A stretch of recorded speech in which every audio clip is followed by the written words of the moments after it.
Bismillahirrahmanirrahim. Assalamualaikum warahmatullahi wabarakatuh.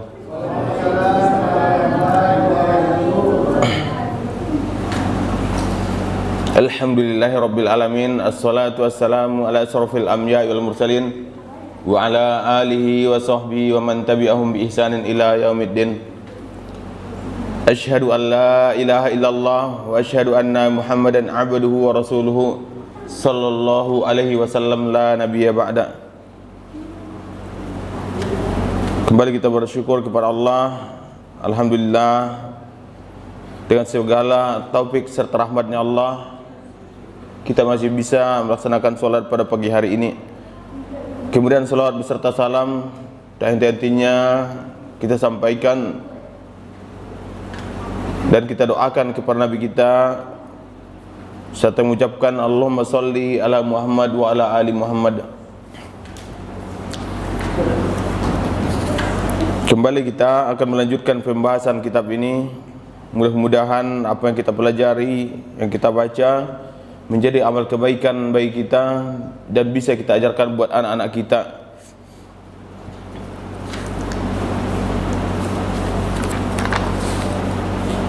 Pada pagi kemarin sudah masuk kepada poin yang kelima tentang nasihat Rasulullah sallallahu alaihi wasallam kepada Ibnu Abbas radhiyallahu anhuma ketika masih kecil. Poin yang keenam yang diajarkan Rasulullah sallallahu alaihi wasallam, ta'arraf ila Allahi fir rakha ya'rifka fi syiddah. Ingatlah Allah di saat engkau senang, kata Rasulullah, maka Allah pun akan ingat kepadamu saat engkau mengalami kesusahan. Makna terkandung dalam pesan ini, addi huquqallahi, tunaikanlah hak-haknya Allah, wan nas waqtu rakha'u yunjika waktu syiddah. Ingatlah, tunaikanlah hak-haknya Allah saat engkau dalam keadaan senang, dalam keadaan bahagia, dalam keadaan lapang, maka Allah pun akan ingat kepadamu saat engkau mengalami kesempitan, saat engkau mengalami permasalahan.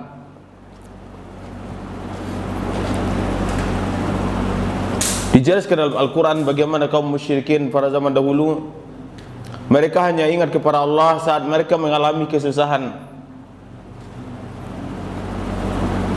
Allah Subhanahu wa taala menjelaskan dalam surat Al-Ankabut ayat 65, fa idza rukibu fil fulki da'allaha mukhlishina lahuddin. Orang-orang musyrikin yang dulu saat mereka sudah terombang-ambing di lautan, maka mereka berdoa kepada Allah dengan seikhlas-ikhlasnya. Falamma najjahum ilal barri, akan tetapi saat Allah selamatkan mereka dari lautan, dari gelombang yang kuat, Allah sampaikan mereka ke daratan, idahum yusyrikun, mereka kembali melakukan kesyirikan, mereka kembali berpaling dari Allah Subhanahu wa taala. Maka dalam hal inilah Rasulullah memesankan, ta'arraf ila Allahi fir rakha, ingatlah, tunaikanlah hak-haknya Allah saat engkau berada dalam kelapangannya, yang arifka bi syiddahnya, maka Allah pun akan ingat kepadamu, Allah pun akan menolongmu saat engkau mengalami kesusahan. Kemudian poin yang ke-8 kata Rasulullah, wa'lam, ketahuilah wahai Ibn Abbas, annama akhta'aka lam yakun liusibaka, apa saja yang akan menimpamu, yang tidak akan menimpamu, maka itu tidak akan pernah menimpamu. Ketahuilahnya, apa saja yang tidak akan menimpamu, maka hal itu tidak akan pernah menimpamunya. Wa ma asabaka lam yakun liukhti'akanya, dan apa saja yang Allah tetapkan itu akan terjadi padamu berupa musibahnya, maka tidak akan pernah satupun ada yang bisa menghalangi dari dirimu. Jadi jangan sampai kita menyalahkan orang lain seandainya musibah datang kepada kita. Istilah kitanya mengkambing hitamkan orang lain. tanpa kita menyadari diri sendiri. Baru kita ketahui semua musibah ataupun apa yang terjadi di muka bumi ini itu melainkan karena ulah tangan kita sendiri. Wa ma asaba min musibatin fil ardi wala fis sama. Apa saja menimpa manusia berupa musibah baik di langit maupun di buminya, illa bima kasabat, itu melainkan hanya penyebab kerusakan yang disebabkan oleh manusia.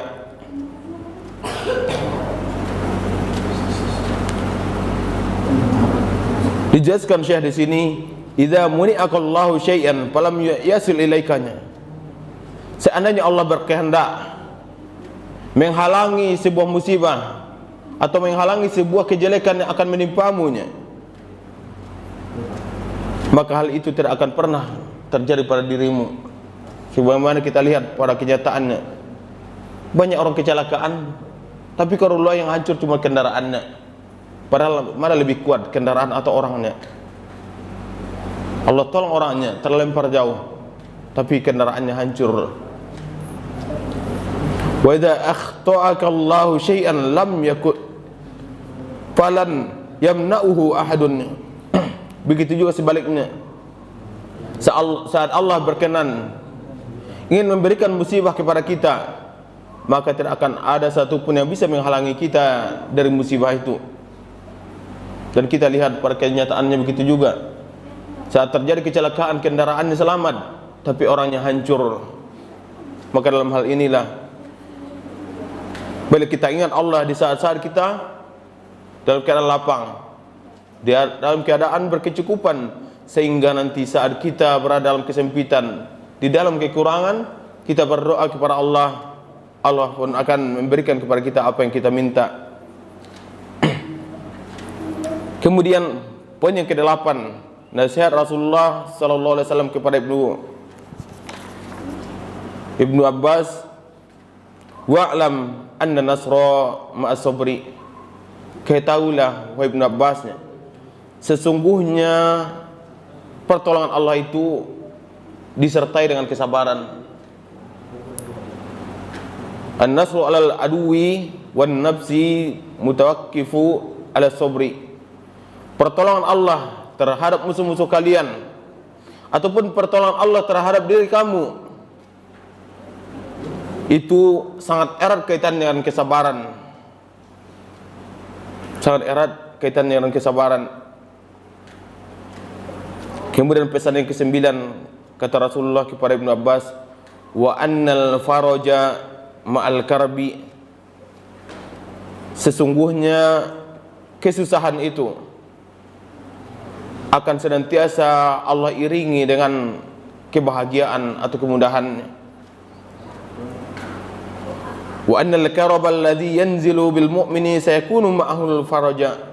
Sesungguhnya kesusahan yang Allah datangkan kepada kaum muslimin, maka setelah itu Allah pun akan mendatangkan kemudahan setelah kesusahan yang mereka alami. Kemudian poin yang terakhir kata Rasulullah kepada Ibnu Abbas, wa anna ma'al usri yusra. Sesungguhnya setelah kesusahan itu pasti akan Allah datangkan kemudahan setelahnya. Wa annal usra alladhi yahillu bil muslimi sayati ma'ahul yusra.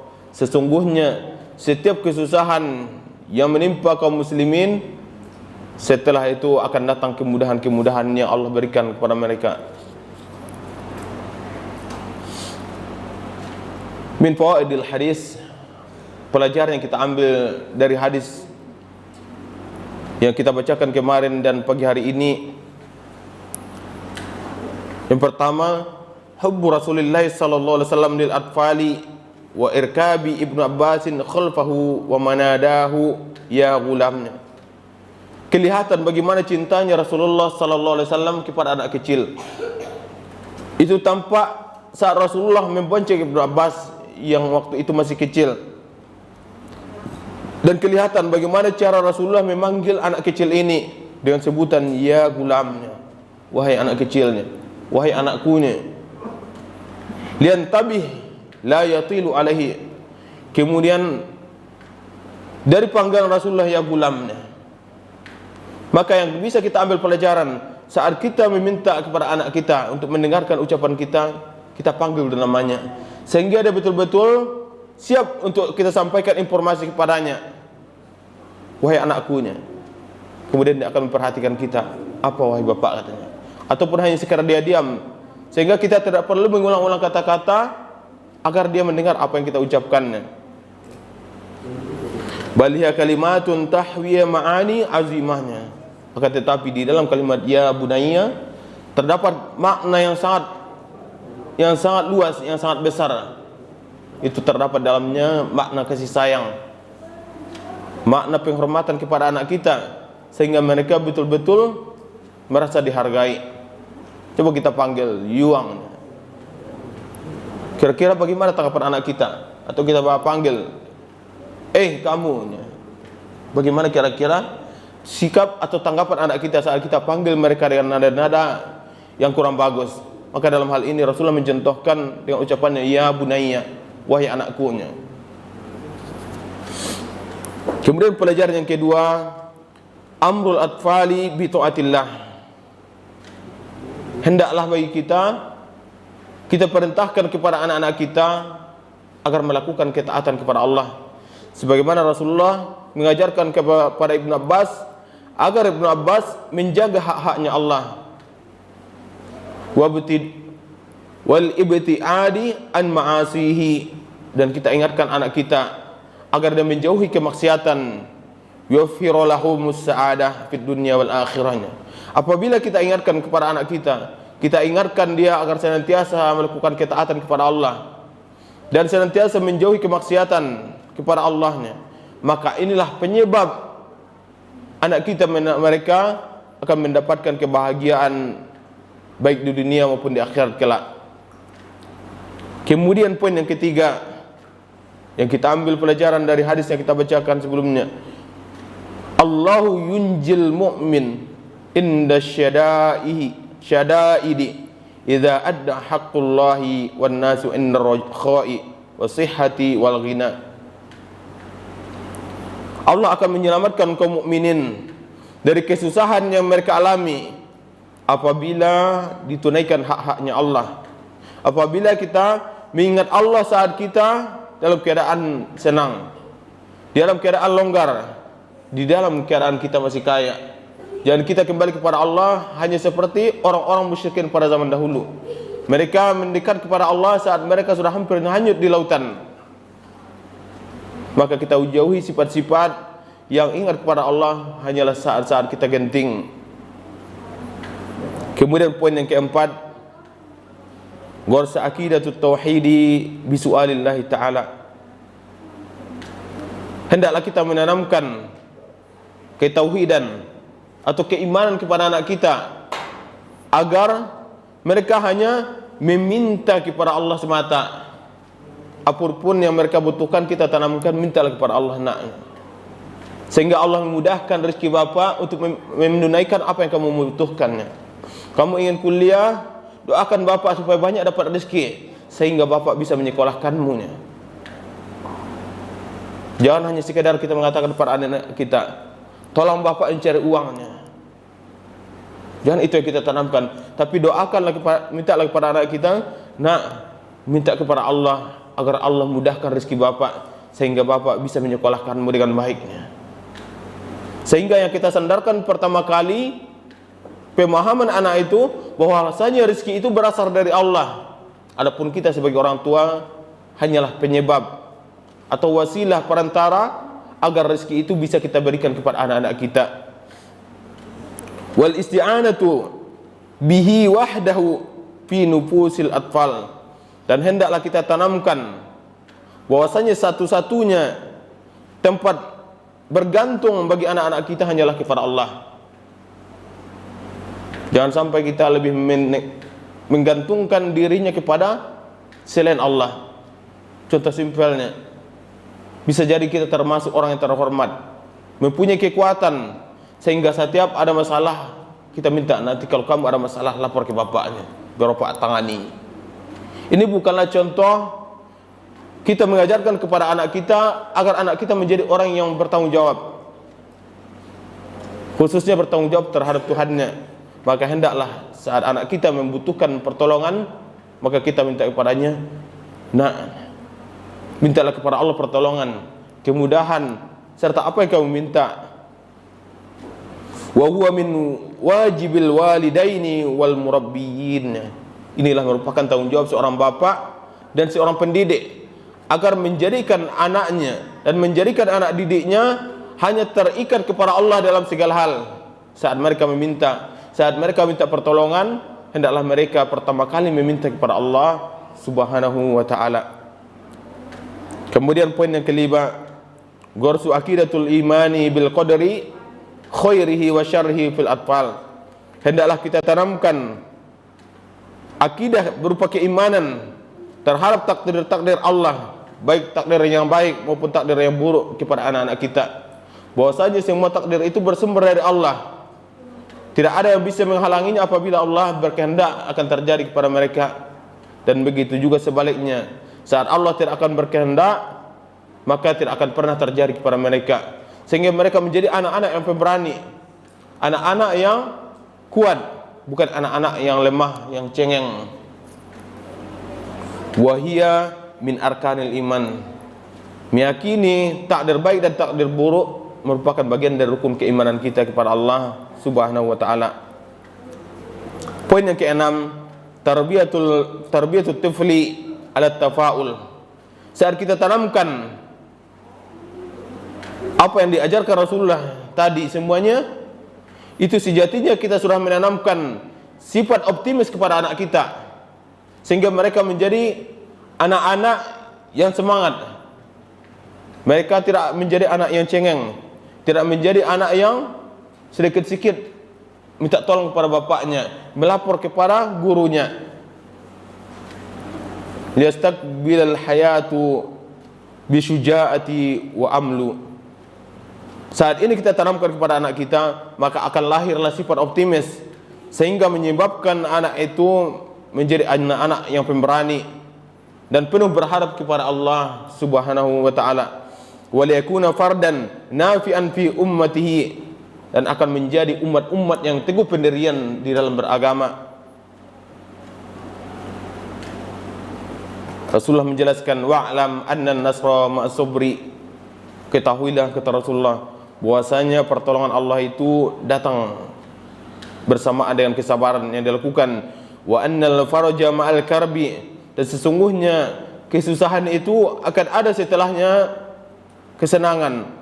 Wa anna ma'al usri yusra, dan sesungguhnya setelah kesusahan itu pasti akan datang kemudahan. Inilah yang kita tanamkan kepada anak kita, sehingga mereka menjadi orang-orang yang optimis, orang-orang yang penuh berharap, orang-orang yang penuh pemberani dalam menghadapi kehidupan ini. Kemudian poin yang ketujuh, yu'allimu sallallahu alaihi wasallam ummatahu as-sabru fi kulli amrin. Rasulullah sallallahu alaihi wasallam mengajarkan kepada umatnya kesabaran dalam segala kondisi. Wa annahu min a'zami asbabin nasri, dan bahwasanya kesabaran itu merupakan perkara yang sangat besar, perkara yang paling besar dari perkara yang lainnya. Kemudian poin yang ke-8, yursyidun nabiyyu sallallahu alaihi wasallam ila annal karuba la budda ayyakibahu al faraja. Rasulullah memberikan pelajaran bahwasanya setelah kesusahan itu, maka Allah akan mendatangkan setelahnya kemudahan. Wala siyama idza sahibuhu ad-du'a, melainkan seperti ibaratnya seseorang apabila mengiringi setiap amalannya, setiap kesusahan yang dilakukannya diiringi dengan doa. Kemudian kita masuk pada poin yang setelahnya, arkanul Islam, berkaitan dengan rukun-rukun keislaman. Hendaklah kita tanamkan kepada anak kita tentang rukun Islam ini. Qala Rasulullah sallallahu alaihi wasallam, bunyal Islamu ala khamsin. Apakah agama Islam itu dibangun di atas 5 perkara? Yang pertama, syahadatu an la ilaha illallah wa anna Muhammadar Rasulullah. Yang pertama, kita tanamkan syahadat kepada anak kita bahwasanya tidak ada Tuhan yang berhak mereka ibadahi. Mereka minta pertolongan kecuali hanya kepada Allah. Wa anna Muhammadar Rasulullah, dan sesungguhnya Muhammad itu adalah Rasul Allah. Suri tauladan bagi anak-anak kita. Itulah yang kita tanamkan kepada anak kita. La ma'budu bihaqqin illallah, tidak ada yang berhak disembah kecuali hanya kepada Allah saja. Wa Muhammadun tajibu ta'atuhu fi dinillah, dan hendaklah kita tanamkan kepada anak-anak kita bahwasanya Nabi Muhammad itu kita wajib mentaatinya di dalam beragama kepada Allah Subhanahu wa taala. Kemudian rukun iman yang kedua, wa iqamis shalah, kita ingatkan mereka agar senantiasa salat. Ada uha bi arkaniha, kita ingatkan mereka tentang rukun-rukunnya, syarat-syaratnya, wa wajibataha, kita ingatkan mereka tentang wajib-wajib yang berkaitan dengan salat, berupa berwudu sebelum salat, menjauhi hal-hal yang membatalkan salat mereka, wal khusyu'u fiha, agar mereka juga khusyuk dalam salat. Kemudian rukun Islam yang ketiga, kita tanamkan kepada anak kita wa ita'iz zakah. Kita tanamkan kepada mereka bahwasanya zakat itu diwajibkan bagi kaum muslimin.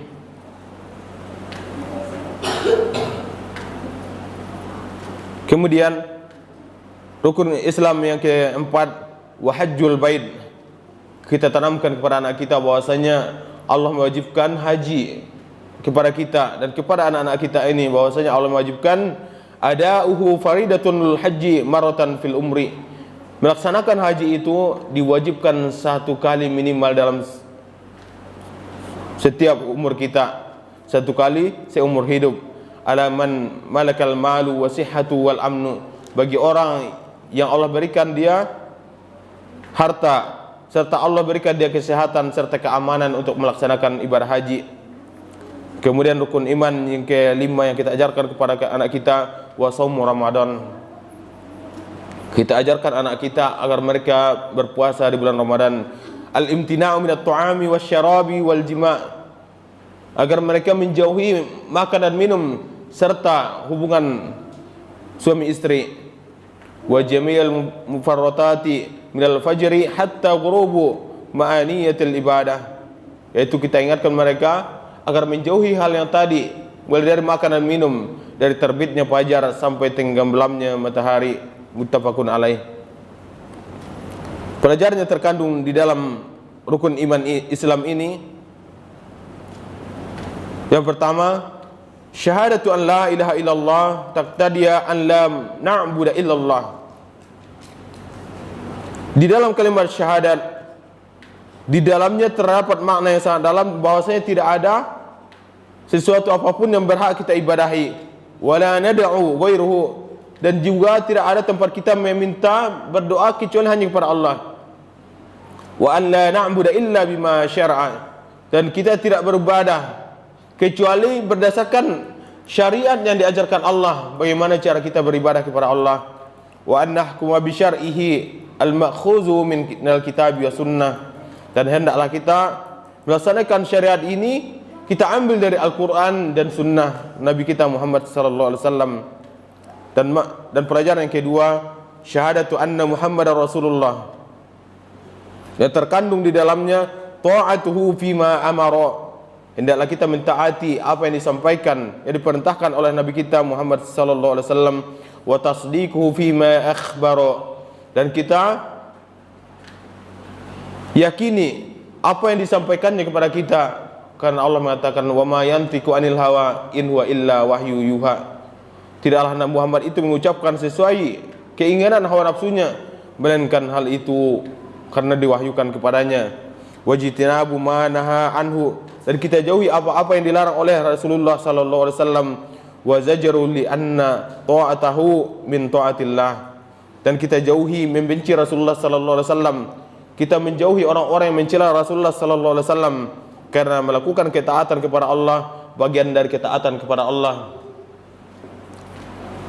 Demikianlah pada pagi hari ini, mudah-mudahan bisa kita amalkan dan kita ajarkan kepada anak kita. Subhanakallahumma wa bihamdika asyhadu an la ilaha illa anta astaghfiruka wa atubu ilaik. Assalamualaikum warahmatullahi wabarakatuh.